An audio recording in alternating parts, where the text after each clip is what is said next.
19. Paulinha, eu vou continuar com você então para a gente abrir o noticiário com as mais recentes notícias que vêm lá do Líbano, palco da tragédia que eu mencionei agora há pouco. Já são quantas as mortes, hein, Paula?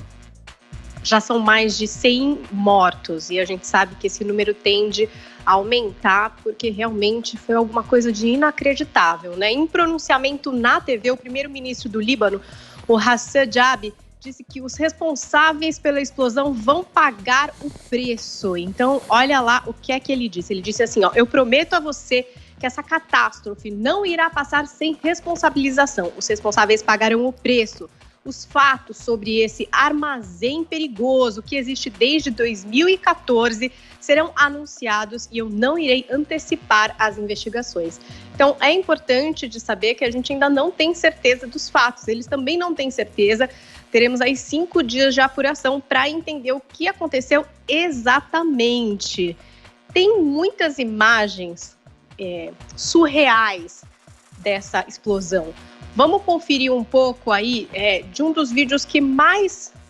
Não é esse, é o 01, gente. Esse é um vídeo interessante também para a gente analisar como essa onda é violenta e como ela atinge não só ali o local onde ela acontece, mas as áreas mais distantes.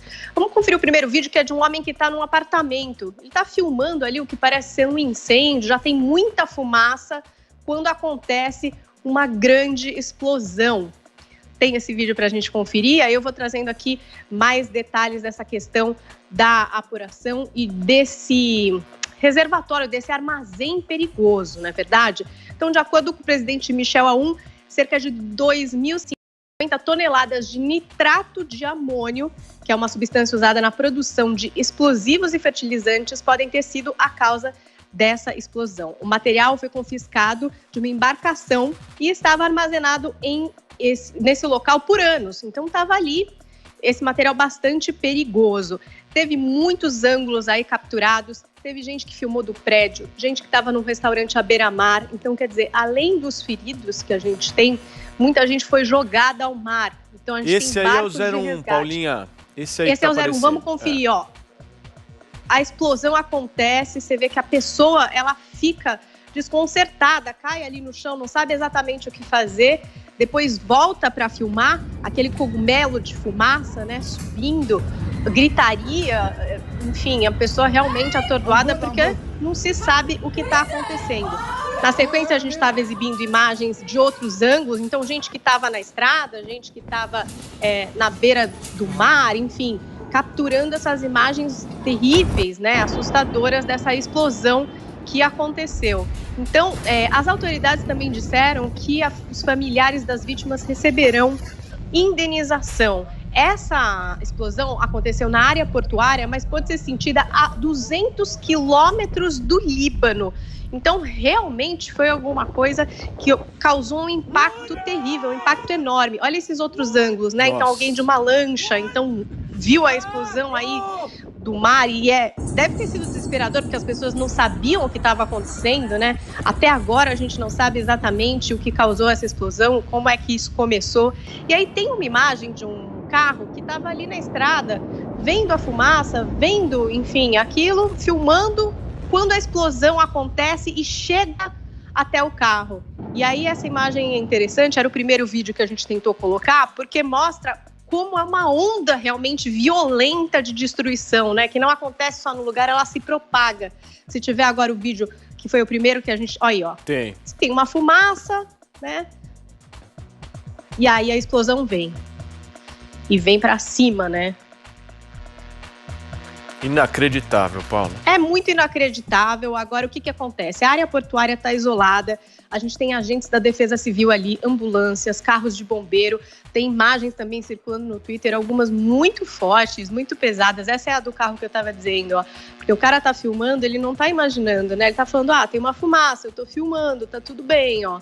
Quando, de repente, o negócio explode, olha para onde vem para cima do cara, o carro dele fica completamente destruído, destroçado, né?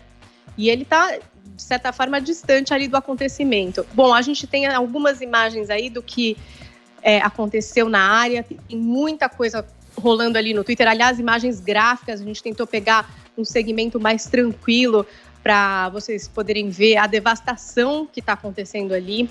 Defesa Civil, ambulância, carro de bombeiro, como eu falei para vocês, morte de pelo menos 100 pessoas, 4.000 pessoas feridas, 60 em estado crítico, pessoas presas sob escombros, pessoas jogadas ao mar, né? Realmente uma situação calamitosa acontece ali em Beirute. Você sabe que um hospital a 1 quilômetro de Beirute, um dos maiores da região, St. George, ele também foi atingido. Crianças com câncer foram feridas com estilhaço de vidro. Os silos de trigo que ficavam ali no porto também foram atingidos, e a estimativa inicial é de que 85% dos grãos do país, né, eles importam muitos grãos, estavam armazenados ali e foram perdidos, destruídos. E agora a gente aguarda essa apuração prometida pelo governo. Parece que em 5 dias eles vão trazer mais informações, concretas a respeito do que aconteceu, por que esse material estava guardado lá há tanto tempo, e realmente foram imagens muito chocantes. Ô Vini, o Brasil tem uma comunidade libanesa numerosa, né, cara? Imagina o pavor dos libaneses que moram aqui, principalmente dos brasileiros que moram lá, né, Vini? Sim, Paulo, realmente um grande susto. A comunidade brasileira lá no Líbano fica distante do local do acontecimento, mas como a Paulinha mostrou aí pra gente, né? Mesmo pessoas que estavam bem longe aí do local sentiram bastante o impacto. A Embaixada do Brasil em Beirute foi atingida e a residência de um dos diplomatas acabou sendo destruída, mas felizmente, Paulo, nenhum funcionário se feriu e não existem relatos aí de brasileiros mortos e nem feridos. A Marinha Brasileira também possui uma embarcação no litoral do Líbano. Eles estavam ali em uma operação a 15 quilômetros da entrada do porto, um local distante também da explosão. Perceberam a onda de choque, um ruído muito forte, mas todos passam bem, todos estão bem. E também, Paulo, durante a programação aqui da Jovem Pan, na tarde de ontem, cobertura especial, o repórter Thiago Muniz ouviu a presidente do grupo Amizade Brasil no Oriente Médio, a Carla Rizk Jallouk, que está há 22 anos no Líbano, e disse que nunca sentiu uma explosão tão forte que todos da comunidade brasileira no Líbano ficaram bastante apavorados. Vamos ver. Primeiro você pensa que é um terremoto, um pequeno terremoto. O terremoto começa a aumentar. De repente, você sente que a explosão foi enorme. Eu até longe eu senti isso. A casa tremeu, os prédios tremeram, tudo caiu, vidros quebraram, foi muito feio. Tá aí, Paulo, realmente um relato bastante assustador. Felizmente, todos os brasileiros dessa comunidade passam bem. Esta presidente deste grupo disse que algumas casas de alguns brasileiros também tiveram ali seus danos, foram danificados, mas todos passam bem após essa grande explosão. Paulo. Ô Zé, o presidente Jair Bolsonaro no Twitter, já está aparecendo aí para os nossos espectadores, se disse profundamente triste, né, com as cenas da explosão lá em Beirute. Eu vou abrir aspas para ele aqui, Zé. O Brasil abriga a maior comunidade de libaneses do mundo e, deste modo, sentimos essa tragédia como se fosse em nosso território. Manifesto minha solidariedade às vítimas, das famílias que infelizmente perderam seus entes, né, e principalmente aos feridos. E aí, Zé?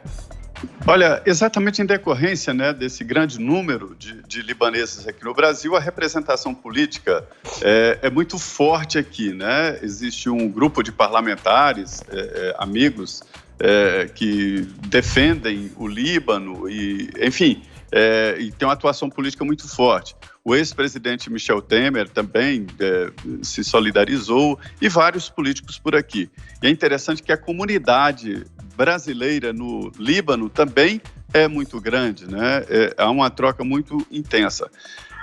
O que ficou aqui, o grande debate, já que não há, ninguém reivindica, né, como atentado essa explosão, o que fica é a lição de que regras devem ser seguidas e que existem sempre responsáveis por quebrar regras para que isso possa acontecer.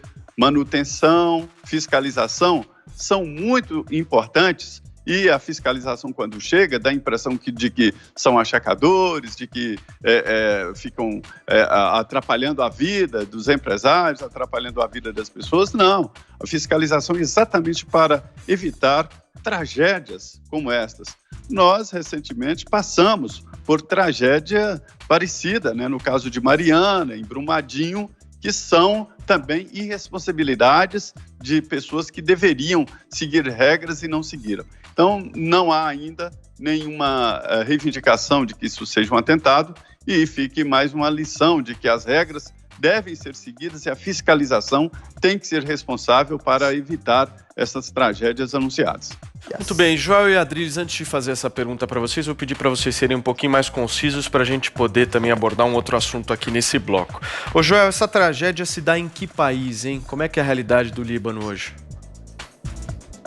É um país que já não está numa situação fácil, um país que economicamente vem enfrentando muitos percalços, não é de agora. Na pandemia, então, a situação piorou ainda mais.